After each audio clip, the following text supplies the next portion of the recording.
నమస్తే welcome to our channel. నేను మిషాల్ని. YCP MP Avinash Reddy నిన్న ప్రెస్ మీట్ పెట్టారు. ప్రెస్ మీట్ లో కొన్ని కీలకమైన అంశాలు అయితే చర్చించారు. అది ముఖ్యంగా వివేకానంద రెడ్డి గారి హత్య కేసుకు సంబంధించి. అయితే సునీత గారి పోరాటం అయితే చేస్తుంది కానీ ఆమెకి ఎక్కడ కోర్టుకు వెళ్ళినా సరే న్యాయం జరగలేదు. అయితే ఇప్పుడు అవినాష్ రెడ్డి అయితే సంచలనమైన విషయాలు అయితే వెలుగులోకి తీసుకొచ్చారు. అసలు అవినాష్ రెడ్డి మాట్లాడిన విషయాల్లో ఎంతవరకు వాస్తవం ఉంది? ఇలాంటి అంశాలను చర్చించే స్టూడియోలో ఉన్నారు సీనియర్ జర్నలిస్ట్ దుర్గా కుమార్ గారు ఉన్నారు. వారిని అడిగి విషయాలను తెలుసుకునే ప్రయత్నం చేద్దాం. నమస్కారం సార్. నమస్తే మషాల్ని, మన వీక్షకులకు కూడా. సార్, ఇది పాలిటిక్సా ఏంటి అసలు ఏం అర్థం కావట్లేదు. ఎందుకంటే ఈ వివేకానంద హత్య కేసుకు సంబంధించి అనేక కోణాలుగా మలుపులు తిరుగుతూనే ఉంది. కొత్త కొత్త కోణాలు మలుపులు తిరుగుతుంది. ఎందుకంటే సునీత రెడ్డి గారికి కోర్టుకు వెళ్ళినా సరే న్యాయం జరగలేదు. కానీ నిన్న అవినాష్ రెడ్డి గారు అయితే ప్రెస్ మీట్ పెట్టాలో మాట్లాడుతున్నారు. ఇది సునీత గారికి తెలిసి అని అంటున్నారు. మరి ఇది ఎంతవరకు వాస్తవం తను మాట్లాడిన విషయాల్లో? ఏమంటారు సార్? అంటే మొదటి నుంచి కూడా వాళ్ళు ఈ హత్య కేసుని చంద్రబాబు నాయుడు గారి మీద, ఇతరుల మీద వేయటానికి ప్రయత్నించారు. అట్లాగే సొంత కూతురైన సునీత రెడ్డి గారి మీద, ఆమె భర్త రాజశేఖర రెడ్డి గారి మీద కూడా వేయటానికి ప్రయత్నించారు. నిన్న పరోక్షంగా సౌభాగ్యం గారి మీద కూడా తను వేయటానికి ప్రయత్నిస్తున్నాడు నిన్న మాట్లాడిన మాటల్లో. అసలు ఇంతవరకు వివేకానంద రెడ్డి గారి హత్య మీద అవినాష్ గారు నోరు విప్పి మాట్లాడలేదు. ఎందుకు మాట్లాడలేదు అంటే ఆయనకి చాలా ఇబ్బందికరమైన పరిస్థితి. అది కేసు ఆయన మీద ఉంది, వాళ్ళ తండ్రి మీద ఉంది. తర్వాత టెక్నికల్ ఎవిడెన్సెస్ కూడా హంతకులు హత్యకు ముందు, హత్యకు తర్వాత కూడా ఆయన ఇంట్లో సుదీర్ఘ సమావేశం జరిగినట్టు టెక్నికల్ ఎవిడెన్స్. ముందు అసలు నాకు సంబంధం లేదు అన్న అవినాష్ రెడ్డి గారు సిబిఐ వాళ్ళని చాలా తక్కువ అంచనా వేసాడు. అంటే ఏ మాత్రం సాక్ష్యాధారాలు లేవు కాబట్టి నన్ను వాళ్ళు అనుమానించడానికి కానీ, నా ప్రమేయాన్ని చూపించడానికి సాక్ష్యం కానీ లేదనుకున్నాడు ఆధారాలు. కానీ వాళ్ళు చాలా టెక్నికల్ ఎవిడెన్స్ చూపించినప్పుడు ఆయన మౌనం వహించాల్సి వచ్చింది. కాబట్టి ఇప్పుడు రాక ఎందుకు ఆయన సైలెంట్గా ఉన్నాడు అంటే, ఈ కేసు మీరు ఇంతకుముందు చెప్పారు ఎన్నో మలుపులు తిరుగుతూ వస్తుందని. కానీ ఇది ఒక లాజికల్ ఎండ్ వెళ్ళాల్సిన కేసు. ఇది ఏ కేసు అయినా లాజికల్ ఎండ్కి వెళ్ళాలి. అసలు దీన్ని సూత్రధారులు ఎవరు, ఎందుకు చేశారు, దాని మూలాన వాళ్ళు ఎలా లబ్ధి పొందారు, ఎటువంటి లబ్ధి పొందారు, ఎందుకు ఈ ప్లాన్ని ప్రయోగించారు, ఎవరిని ఉపయోగించారు, ఈ అంశాలన్నీ కూడా దర్యాప్తులో రావాలి. కానీ దర్యాప్తులో రాకుండా కొంతవరకే దర్యాప్తు చేసి సిబిఐ కూడా ప్రతిసాట ఎక్కడికక్కడ ఆగిపోయింది. దీనికి కారణం ఏంటంటే, సిబిఐ విచారణ అధికారి అయిన రామ్ సింగ్ గారు ఐపీఎస్ అధికారి, ఆయన మీద కూడా ప్రైవేట్ కేసులు పెట్టారు వీళ్ళు. దాంతో కేసు ముందుకు వెళ్ళలేని పరిస్థితుల్లో, తర్వాత సిబ్బంది వచ్చి పులివెందుల్లో తిరగటానికి కూడా వీల్లేని పరిస్థితులు సృష్టించారు అక్కడ. దాంతో ఈ కేసు ఒక రకంగా ఒక నైతికంగా బలం తగ్గిపోయింది వాళ్ళకి. తర్వాత రావటానికి కూడా సందేహించే పరిస్థితి. అంటే స్టాఫ్, సిబిఐ స్టాఫ్ ఎప్పుడైనా ఎక్కడైనా దేశంలో నేరం జరిగితే నిర్భీతిగా వెళ్ళి ఎంతమంది వెళ్ళదలుచుకున్నారో అంతమంది, ఎక్కడికి వెళ్ళదలుచుకున్నారో అక్కడికి వెళ్ళి వాళ్ళని అరెస్ట్ చేసే అధికారాలు వాళ్ళకు ఉంటాయి. కానీ ఇక్కడ చాలా పరిమితమైనటువంటి పరిస్థితుల్లో పడిపోయారు వాళ్ళు. రెండోది, రామ్ సింగ్ గారే తన మీద పెట్టిన కేసుని వదిలించుకోవటానికి, దాన్ని క్వాష్ చేయించుకోవడానికి సుప్రీంకోర్టు వరకు వెళ్ళాల్సి వచ్చింది. అలాగే సునీత్ గారు కూడా. ఇప్పుడు ఆయన ఏమంటాడంటే, సునీత్ గారే ఈ కేసులో తను తండ్రిని చంపినటువంటి దస్తగిరిని కాపాడటానికి ప్రయత్నించింది తప్ప, ఈ కేసులో మేము అతని ముందస్తు బెయిల్ని మేము అడ్డుకుంటే కూడా ఆమె సహకరించలేదు మాకు అంటున్నాడు. కానీ దస్తగిరి చంపాడు అని ఆమెకు తెలుసు. అతనే చెబుతున్నాడు, ఇప్పటికీ చెబుతున్నాడు. కానీ ఎవరినన్నా ఒక గొడ్డలతో నేను నరికాను అనుకోండి, గొడ్డలదే తప్పు నాది. గొడ్డలేది ఏముంది, నా చేతిలో ఆయుధం. నేను ఎవరిని నరకదలుచుకుంటే, ఏం చేయదలుచుకుంటే అది చేస్తుంది. అట్లాగే దస్తగిరి తనకి ఆ అసైన్మెంట్ ఇచ్చారు కాబట్టి ఆ పని అతను చేశాడు, అతను కాదు ఇంకొకళ్ళు చేసేవాళ్ళు. అసలు ఎవరికి అవసరం వచ్చింది దస్తగిరిని పిలిచి చంపించాలని, కదిరి నుంచి గొడ్డలు తెప్పించాలని, ఇవన్నీ. అట్లాగే ఆయన లెటర్ గురించి చెబుతున్నాడు. లెటర్ గురించి తెలిస్తే అప్పుడే తెలిసేది ఇది హత్యని. లెటర్ చూడకపోతే ఆయన బాడీ చూస్తే తెలియట్లేదా? తెలుస్తుంది కదా సార్. అదే అన్న, లెటర్ చూస్తేనంట తెలుస్తుందంట ఆమెకి. ఆమె ఏమన్నా పిచ్చామే లేకపోతే ఏమన్నా మామూలు ఆమె? అసలు ఎవరు చూసినా చెబుతారు పసి బిడ్డను అడిగినా ఆయన్ని నరికి చంపారని. దానికి లెటర్తో రాయించారు ఆయనకి. వాళ్ళు చేసిన తప్పు ఏంటంటే ఎవరన్నా అంత గొడ్డల దెబ్బలు తినేటప్పుడు నన్ను పలానా ఆయన చంపుతున్నాడని రాయగలుగుతారు ఎవరన్నా? ప్రసాద్ డ్రైవర్ నన్ను నరికి చంపుతున్నాడని ఆయనతో లెటర్ రాయించారు. అంటే ఈ కేసు మొత్తాన్ని అతని మీద వేసేస్తే అసలు అక్కడ లాజిక్ అప్లై చేయలేళ్ళు. ఆ లెటర్ పెద్ద కీలకమైనట్టు చెబుతున్నాడు ఈయన. తర్వాత ఇంకోటి ఏంటంటే కృష్ణారెడ్డి వచ్చేరాక ఆ లెటర్ని ఎవరు చూడలేదని చెబుతున్నాడు. లెటర్ని చూడకపోయినా మరి 4:30కి జగన్మోహన్ రెడ్డి గారికి 4ంటికే ఆయన లోటస్ పాండ్లో ఎన్నికల ప్రణాళికను గురించి చర్చించుకుంటుంటే పార్టీ ప్రణాళికను గురించి అజయ్ కల్లం, ఉమారెడ్డి వెంకటేశ్వర్లు ఇంకా కొంతమంది ఉన్నప్పుడు ఆయనకి పై నుంచి ఫోన్ వస్తే మధ్యలో వెళ్ళాడు. ఇప్పుడు పైన భారతి గారు ఫోన్ వచ్చింది అని పిలిపించారంటే ఆయనకి ఏదో ఇంపార్టెంట్ అనే వెళ్ళాడు, కానీ లేకపోతే అసలు మామూలుగా అయితే వెళ్ళక్కర్లేదు కదా. తెలుసు అది ఇంపార్టెంట్ అని, ఆయనకి పైకి వెళ్ళాల్సిన అవసరం ఉందని. ఎందుకంటే ఆ రోజు ఏదో జరుగుతుంది అనేది వాళ్ళకు ఒక ప్రణాళిక ఉంది. కాబట్టి అక్కడి నుంచి ఏ అంశం మీద ఫోన్ వచ్చిందో తెలుసు. అది పండా కాయా తెలీదు కానీ పైకి వెళ్ళాడు. సక్సెస్ఫుల్గానే అయినట్టు తెలిసింది. వెంటనే వచ్చి కూల్గా బాబాయ్ ఈజ్ నో మోర్ అని చెప్పాడు చిన్నాన్న. అప్పుడే తెలిసినప్పుడు కృష్ణారెడ్డి ఆ రోజు మామూలు రోజుల కన్నా కూడా కొద్దిగా లేటుగా వచ్చాడంట. తలుపు తీసి లేదని బయట వెయిట్ చేశాడంట. దాంతో లేట్ అయింది ఇంకా. మరి అంతకన్నా ముందే హైదరాబాద్లో ఉన్న భారతి గారికి, జగన్మోహన్ రెడ్డి గారికి తెలిసినప్పుడు ఆ లెటర్ చూస్తే తప్ప ఆయన హత్య చేశారని తెలుసుకోలేని పరిస్థితి ఏం లేదు కదా. రక్తం అంతా అన్ని రూముల్లో పడింది, బాత్రూంలో పడింది, మనిషి నరికి అక్కడ పడిపోయి ఉన్నాడు. కాబట్టి ఇవాళ తాతకి దగ్గులు నేర్పినట్టుగా ఉంది అవినాష్ రెడ్డి గారు చెబుతున్న మాట. డాక్టర్ సునీతారెడ్డి గారు చాలా సూపర్ స్పెషాలిటీ డాక్టరు. ఆమెకి ఎలా జరిగిందో తెలుసుకోలేనంత అమాయకురాలనుకునే కదా వీళ్ళు హత్యని కప్పిపుచ్చి హార్ట్ అటాక్ సిద్ధాంతాన్ని బయటకు వదిలారు. దానికి తగ్గట్టుగా కూడా వాళ్ళు ఏర్పాట్లు చేశారు. రక్తాలు తుడిచేయటం, తర్వాత ఆయనకి కట్లు కట్టేసి పూలమాలలు వేసేసి, అసలు ఇక ఎవరు కూడా ఈ తీరు కాబట్టి శ్మశానం రాక కూడా అట్ట వెళ్ళిపోద్ది అనుకున్నారు. అప్పుడు ఆయన పట్టేది ఏంటంటే సునీత గారు చంద్రబాబు నాయుడు గారితో కుమ్మక్కయ్యి, ఇప్పుడు చంద్రబాబు నాయుడు గారి పార్టీలో ఒక వ్యక్తి మొయినాబాద్ ఫామ్ హౌస్లో జరిగిన ఒక డ్రగ్ ఇన్సిడెంట్లో అతను ఉన్నాడని ఏలూరు ఎంపీ, దాన్ని ప్రజలు చర్చించుకుంటున్నారు కాబట్టి దాన్ని దృష్టి మళ్లించడానికి ఈమె ఉపయోగపడుతుందని చెబుతున్నాడు. ఆమె ఇప్పుడు కాదు, వాళ్ళ తండ్రి హత్య గురించి 7 ఏళ్ల నుంచి అనేక వ్యవస్థల చుట్టూతా తిరుగుతూ ఉంది.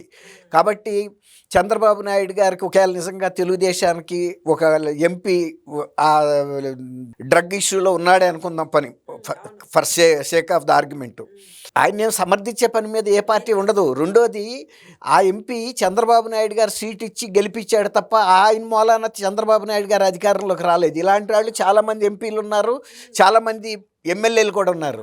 కాబట్టి ఎవరైనా ఒకళ్ళిద్దరు మిస్బిహేవ్ చేస్తే కూడా అవసరమైతే, ఇప్పుడు ఒక తెగులు వచ్చింది, ఒక ఆకుకి తెగులు పడితే అది తుంచి అవతల పడేస్తారు తప్ప చెట్టు మొత్తాన్ని కొట్టేరు ఎవరు.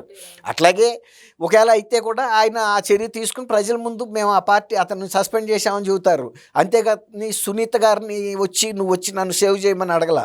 అనేక కష్ట నష్టాలు, ఆటుపోట్లు తెలుగుదేశం ఎదుర్కొన్నప్పుడు ఎవరిదో దృష్టి మళ్లించడానికి ఎప్పుడు పార్టీ ప్రయత్నించాలి. అన్నీ పారదర్శకంగా జరిగినాయి. కాబట్టి చంద్రబాబు నాయుడు గారిని కావాలని వైఎస్ఆర్సీపీ 5 ఏళ్ళ అధికారంలో ఉన్న తర్వాత కూడా పోల్చుకుని తెలుగుదేశమే బెస్ట్ పార్టీ అని సెలెక్ట్ చేసుకుని అత్యధిక మెజార్టీ ఇచ్చారు. కాబట్టి ఇప్పుడు దస్తగిరిని ఆమె సమర్థిస్తుంది అంటే, దస్తగిరిని ఎందుకు సమర్థిస్తుంది అంటే, దస్తగిరి వాస్తవాలు చెప్పాడు. నేను చంపిన మాట వాస్తవం, నేను ఎలా చంపానో కూడా ఆయన మొత్తం వివరాలన్నీ చెప్పాడు. కాబట్టి దస్తగిరి మీద ఆమెకేం అనుమానాలు లేవు, చంపినందుకు కోపం కూడా లేదు. ఎవరు చంపించారన్నదే ప్రశ్న. ఇప్పుడు అది తీసుకురావడానికి ప్రయత్నిస్తుంటే దస్తగిరిని నువ్వు సమర్థిస్తున్నావు అంటున్నాడు. దస్తగిరి ఇవాళకి కూడా చెబుతున్నాడు, నాకు సంపమని చెప్పిన వ్యక్తులు ఫలానాళ్ళు, నాకు డబ్బులు ఇచ్చినాడు ఫలానాళ్ళు, ఇవన్నీ ఏర్పాట్లు చేసిన ఫలానాళ్ళు, మేము అవినాష్ రెడ్డి గారి ఇంట్లో ముందు సమావేశం అయ్యాము, తర్వాత కూడా అయ్యాము, జగన్మోహన్ రెడ్డి గారు కూడా నాతో మాట్లాడి మా వాళ్ళు చెప్పిన పని చెయ్యి, నీకేమి ఇబ్బంది లేకుండా నేను చూసుకుంటానని చెప్పాడు. కాబట్టి జగన్మోహన్ రెడ్డి గారి ప్రమేయం లేకుండా వివేకానంద రెడ్డి గారు హత్య జరగలేదు, నేను చేయటం పొరపాటే, నేను ఆయన దగ్గర బతికాను, ఆయన చాలా మంచి మనిషి, పశ్చాత్తాపడుతున్నాను కాబట్టి నేను ఇవాళ దీన్ని నేరాన్ని ఒప్పుకున్నాను అట్లాగే తర్వాత నేను జైల్లో వేరే ఇష్యూ మీద ఉన్నప్పుడు కూడా నా దగ్గరికి వచ్చి ప్రలోభ పెట్టడానికి ప్రయత్నించారు. ఈ కేసులో ఒక ముద్దాయి కొడుకు డాక్టర్ రూపంలో వచ్చి అది కోర్టులు ఇస్తానని కూడా చెప్పారు. అయినా నేను ఒప్పుకోలేదు. ఎందుకంటే తప్పే నేను కాబట్టి ఈ నా పాత్ర కన్నా కూడా వాళ్ళు చేయమంటేనే చేశాను తప్ప తర్వాత జగన్మోహన్ రెడ్డి గారు కూడా భారతీయ గారి అంటే ఆశీస్సులు లేకుండా ఆయన చేయడు. దీని వెనకాల వాళ్ళిద్దరూ ఉన్నారు. జగన్మోహన్ రెడ్డి గారు వ్యక్తిగతంగా ఇంత పెద్ద నిర్ణయం తీసుకునే ధైర్యం ఆయనకి లేదు, అవసరం కూడా లేదు. కాబట్టి ఈ తర్వాత ఇంకోటి, ఇప్పుడు షర్మిల గారు కూడా ఫస్టే చెప్పేసింది ఇది కేవలం రాజకీయ హత్యేనని. ఇది తర్వాత ఆ కడప లోక్సభ సీటు కోసం జరిగిన హత్య అని కూడా చెప్పింది. కడప లోక్సభ సీటు వైఎస్ఆర్సీపీ పార్టీ ఎవరికి ఇచ్చింది? షర్మిలకి ఇవ్వలేదు కదా, అవినాష్కి ఇచ్చింది. అవినాష్కి ఇవ్వద్దని ఆయన అన్నాడు. కాబట్టి వాళ్ళకి అర్థం లేకుండా ఉండటం కోసం ఎవరైనా అర్థం అవుతుంది ఈ కేసు. సింపుల్ కేసు ఇది. పెద్ద దీనికి ఈయన అవినాష్ రెడ్డి గారు సిబిఐకి చెప్పాల్సిన నీతులు అక్కర్లేదు. తర్వాత సునీతారెడ్డి గారు కూడా చెప్పాల్సిన అవసరం లేదు. సునీతారెడ్డి గారు ఖచ్చితమైన ఇదిలోనే వెళ్తుంది. దస్తగిరి సంపలేదని అంటలేదు. దస్తగిరిని ఎవరు ప్రోత్సహించారు, ఎందుకు ప్రోత్సహించారు, అతనికి డబ్బులు ఇచ్చింది ఎవరు, ఇలాంటి అంశాలన్నీ తీసుకురమ్మన్నదే ఆ ప్రశ్న. అది సిబిఐ వాళ్ళు అక్కడి వరకు వెళ్లకుండా అక్కడితో క్లోజ్ చేశారు. ఇంకోటి ఏంటంటే సిబిఐ దృష్టికి ఇది ఒక సుపారీ ఇచ్చిన కేసు అన్నప్పుడు సుపారీ ఎవరి అకౌంట్లో నుంచి ఇచ్చారు, ఎట్లా వచ్చింది అని దాని మీద ఇంకా శ్రద్ధ పట్టాల్సిన అవసరం ఉంది. ఇంకోటి ఏంటంటే అసలు ఒక నరుకుడికి గురవుతున్న వ్యక్తి అంత రక్తం కారుతూనే ఆ లెటర్ ఎలా రాయగలుగుతాడు? కాబట్టి వీళ్ళు రాసిన లెటర్ని దానికి రక్తం పూశారు తప్ప ఎవరు కూడా అంత పెద్ద గొడ్డల దెబ్బలు తగులుతున్నప్పుడు నరుకుతా ఉండగా ప్రసాద్ని ఒక డ్రైవర్ చేయగలిగిన మర్డర్ అది. డ్రైవర్ ఇక్కడ కాదు ఇంకో సాటికి వెళ్ళి పని చేసుకుంటాడు. తర్వాత వివేకానంద గారు సెకండ్ భార్య గురించి కూడా చెప్పాడు. వాళ్ళని విచారించారు, వాళ్ళకి అట్లాంటి పరిస్థితి లేదు ఒకవేళ ఉన్నా కూడా. రెండోది ఆయన తాగి పడిపోతున్నాడు, చాలా డిప్రెషన్లో ఉన్నాడని కూడా రాజశేఖర్ అనే వ్యక్తి ఆయన దగ్గర అసిస్టెంట్గా ఉంటాడు, పడుకుంటాడు రాత్రిపూట. ఆమెను కూడా అతన్ని వేరే సాటికి పంపడానికి అతను అడిగాడు. ఆ కాణిపాకం దేవాలయానికి వెళ్తానంటే ఇప్పుడో రోజు అయితే వెళ్ళాలి కదా, సరే వెళ్ళమన్నారు. ఆ రోజు రాత్రి ఇంత కాళరాత్రికి ప్లాన్ చేశారని సౌభాగ్యం గారికి ఏం తెలుసు, లేకపోతే డాక్టర్ సునీత గారి భర్త రాజశేఖర్ గారికి ఏం తెలుసు? ఎట్లాగూ రంగయ్య అనే గార్డినర్ అక్కడ ఉంటాడు కాబట్టి ఆయన మీద ఎప్పుడు కూడా ఇట్లాంటి ప్రయత్నం కూడా జరగలేదు కదా. ఆయన ఫ్యాక్షనిస్ట్ కాదు. ఆ రోజు కూడా రాత్రి చాలా పొద్దుపోయే వరకు ప్రచారంలో పాల్గొని వచ్చాడు వైఎస్ఆర్సీపీ తరఫున. కాబట్టి అట్లాంటి కాళరాత్రి ఆ రోజు ప్లాన్ చేసినట్టు తెలియదు కాబట్టి వెళ్ళమన్నారు అంతే తప్ప దానికి ఈయన సౌభాగ్యం గారి పాత్ర ఉంది, రాజశేఖర్ పాత్ర ఉంది అని కూడా చెబుతున్నాడు. నువ్వు మీ తల్లిని ఎందుకు ప్రశ్నించవు, ఆయన అక్కడ ఎందుకు పంపారు, ఇదంతా కుట్రలో భాగం అన్నట్టుగా. కుట్ర అక్కడ జరగలా. కుట్ర అంతకుముందే ఎప్పుడైతే దస్తగిరిని పిలిపించి ఈ బాధ్యత అప్పచెప్పారో, ఇంత డబ్బులు ఇస్తామని, నువ్వు చేయమని, నీకేం అవ్వదని జగన్మోహన్ రెడ్డి గారు హామీ లేకుండా దస్తగిరి దిగడు. రాజశేఖర రెడ్డి గారి కుటుంబం అనేది పులివెందుల్లో ఎవరు కూడా కళ్ళెత్తి చూసే అంత పరిస్థితి ఉండదు. వాళ్ళ మీద డ్రైవర్లు హత్య చేసే పరిస్థితి ఉండదు. ఇంటి దొంగ అతనితో చేతులు కలబట్టే దస్తగిరి చేయగలిగాడు. అంత హామీ పెద్ద ఆయన నుంచి వచ్చింది కాబట్టి వాళ్ళకి డిఫరెన్సెస్ ఉన్న విషయం తెలుసు. అయినా కూడా అది వాళ్ళు తేల్చుకుంటారు అనుకుంటారు. కానీ ఇలాంటి ఒక డ్రైవర్ స్థాయి వ్యక్తిని ఉపయోగించి ఇట్లా ఇంత ఈ సీన్ క్రియేట్ చేస్తారని ఊహించలా. కాబట్టి ఇప్పటికి కూడా అవినాష్ రెడ్డి గారికి ఎందుకు ధైర్యం వచ్చిందంటే కేసు క్లోజ్ అయిపోయింది కాబట్టి, ఇందులో అసలు కీలకమైన వ్యక్తులు బయటికి రావటం లేదు కాబట్టి మనం కూడా ఈ కేసులోంచి తప్పుకోవటానికి అవకాశం కలిగింది. అదే కనుక లాజికల్ ఎండ్కి వెళ్ళి ఉంటే కనుక అందరికీ బిగిసిపోయేది. ఆ చివరిదాకా వెళ్ళలేదన్న ధైర్యంతో నిన్న ఫస్ట్ ప్రెస్ కాన్ఫరెన్స్కి వచ్చాడు తప్ప ఆయన మాట్లాడుతున్న వాటిలో అసలు విషయం లేదు. అసలు వాస్తవం సునీత రేజ్ చేసిన అంశాల్లోనుంది. వాటిని ఎత్తకుండా ఈయన ఇవి చెబుతున్నాడు, చిన్న చిన్న విషయాలు. లెటర్ చూస్తే అర్థమయ్యేది హత్య అని. లెటర్ ఎందుకు? ఫస్ట్ మనిషిని చూస్తేనే అర్థం అవ్వబట్టే కదా రక్తం అంతా తుడిచింది. అది హత్య అని చేసింది మనవాళ్ళని కాబట్టే కదా మీరు ఆధారాలు తుడిచింది. అదే బయటాడైతే అట్టాగే ఉంచి పోలీసులను పిలిపిస్తారు కదా. కాబట్టి నిన్న ఇప్పుడు ఇంకోటి, ఆయన ఎంపీగా ఉండి కనీసం ఎప్పుడన్నా లోక్సభలో ఈ కేసు గురించిన ప్రస్తావన చేశాడా? ఇప్పుడు సునీతక్క అంటున్నాడు. సునీతక్కని బాధ పెట్టిందే తమ్ముళ్ళు అనుకున్నాం, నువ్వు జగన్మోహన్ రెడ్డి అని ఆయన చెబుతానే ఉంది కదా. మీరిద్దరూ ఇంత పదవుల్లో ఉండి ఏనాడు దీని మీద ఎందుకు ప్రస్తావించలేదు ప్రభుత్వంతో, కేంద్ర ప్రభుత్వంతో? ఆయన మొన్న ఈ మధ్య నాటుకోడి రేటును మాంసం సమానమైంది ఈ ప్రభుత్వానికి తెలుసా అని పెద్ద ప్రశ్న వేశాడు. తినేవాడు తింటాడు, దాని గురించి ఇప్పుడు సొంత బాబాయి హత్య గురించి మీరు మాట్లాడాలి. తర్వాత 5 సంవత్సరాలు జగన్మోహన్ రెడ్డి గారు ముఖ్యమంత్రిగా ఉండి అనేక విషయాలు బహిరంగ లేఖలు రాశాడు, కానీ మా బాబాయ్ హత్య తొందరగా తేల్చమని అయితే అడగాలి కదా ఆయన. ఇప్పుడు సునీతక్క గుర్తొచ్చిందా మీకు? సార్ ఈ కేసు అంటే మళ్ళీ నెక్స్ట్ ఎలక్షన్ల వరకు సాగతీస్తానే ఉంటారని చెప్తున్నాడు. మరి ఇప్పుడు ఎంతవరకైనా ఆమెకి న్యాయం జరగాలి. ఇప్పుడు ఎవరు కీలకమైన వ్యక్తులు అనేది అయితే తేలాలి కదా. ఇప్పుడు హత్య అని ఆయన ఒప్పుకుంటున్నాడు కదా. ఇప్పుడు అతనికి ఏం అవసరం ఉంటుంది? దస్తగిరి పత్రాలు పట్టుకెళ్ళిపోయాడు అని. దస్తగిరికి పత్రాలు పట్టుకెళ్ళిపోతే ఆస్తులు ఏమన్నా ఆయన స్వాధీనం అవుతాయా? పోనీ అనుకుందాం, వివేకానంద రెడ్డి గారి ఇంట్లో దస్తావేజులు ఆయన పట్టుకెళ్ళిపోతాడు. వివేకానంద రెడ్డి గారి పిల్లల పేరు మీద, వాళ్ళ బంధువుల పేరు మీద ఉంటాయి తప్ప అవి తీసుకెళ్ళి అతను ఏం చేయగలుగుతాడు? వివేకానంద రెడ్డి గారు బంధువులు వచ్చి సంతకం పెట్టాలి కదా, నేను మీకు అమ్ముతున్నామని.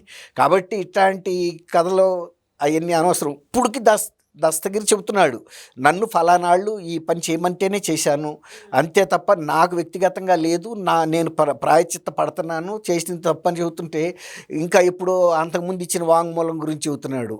అట్లాగే సునీత గారు ఆ లెటర్ గురించి ఏదో చెప్పింది అంతకుముందు వాంగ్మూలంలో అని. ఇప్పటికీ ఆ లెటరు రాయటం అనేది సాధ్యమయ్యే విషయం అనేది సిబిఐ దృష్టి దాని మీద పెట్టాలి. ఒక అంత నరుకుడుకి గురైన వ్యక్తి రాస్తాడా? అసలు ప్రసాద్ అక్కడ లేడు కదా. ఇప్పుడు ప్రసాద్ ఉంటే పని అందులో పని రాసిన దాంట్లో అర్థం ఉంది. అసలు ప్రసాద్కి సంబంధమే లేదు. వీళ్ళంతా డిఫరెంట్ బ్యాచ్.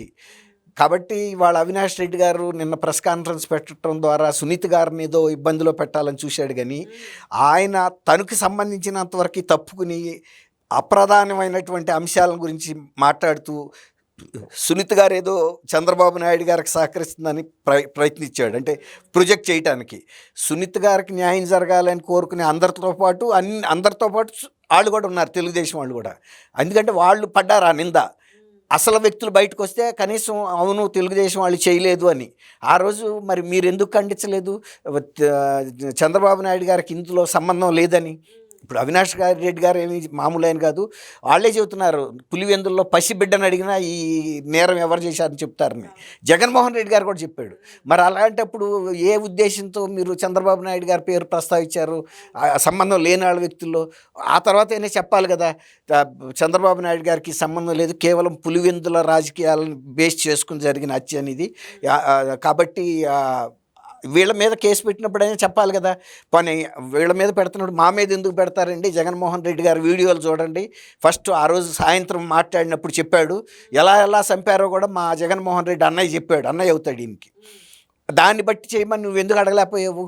నువ్వు ఇంత ఎంపీవు కదా. పని అదే అంశాన్ని నువ్వు లోక్సభలో ఎందుకు ప్రస్తావించలేదు? అసలు మా జగన్మోహన్ రెడ్డి గారు చెప్పిన పేర్లు వేరు, సిబిఐ నమోదు చేసిన పేర్లు వేరు, మాకు సంబంధం లేదు అని ఏ రోజన్నా నువ్వు లోక్సభలో వాదించగలిగావు? అక్కడ తెలిసేది, బయటపడేది. ఇప్పుడు పూర్తి ఆధారాలతో వాళ్ళ సభ్యులు కూడా చూపించేవాళ్ళు, బయటకు వచ్చేది. కాబట్టి ఇప్పుడు అన్నీ నా మీదకి రాదు అనే ఒక ధైర్యం వచ్చిన తర్వాత అవినాష్ గారు మాట్లాడుతున్న మాటలే తప్ప ఇందులో సునీత గారు తప్పేం లేదు. సునీత గారు కరెక్ట్ రైడ్లోనే వెళ్తున్నా. ఇంకోటి కూడా చెప్పింది, నా తండ్రి హంతకులు ఎవరైతే కీలకమైన వ్యక్తులు ఉన్నారో వాళ్ళు బయటకు వచ్చేదాకానే పోరాడతానంటుంది. సహజంగా రేపు ప్రజల్లో కూడా ఆమెకే సానుభూతి ఉంది. ఒకవేళ వీళ్ళు సాంకేతికంగా లేకపోతే న్యాయస్థానాల్లో శిక్ష తప్పించుకోవచ్చేమో, కానీ వాళ్ళ జీవిత కాలాల్లో ఆ పార్టీకి ప్రజలు ఇంకా ఓటేస్తారని అయితే ఎవరు కూడా అనుకోరు. ఎందుకంటే ఇంత ఘోరమైన నేరం చేసిన వ్యక్తులకి ఆ పార్టీలకి ప్రజల మద్దతు అయితే దొరకదని ఖచ్చితంగా చెప్పొచ్చు. Thank you sir. Thank you అమ్మ. మన వీక్షకులు.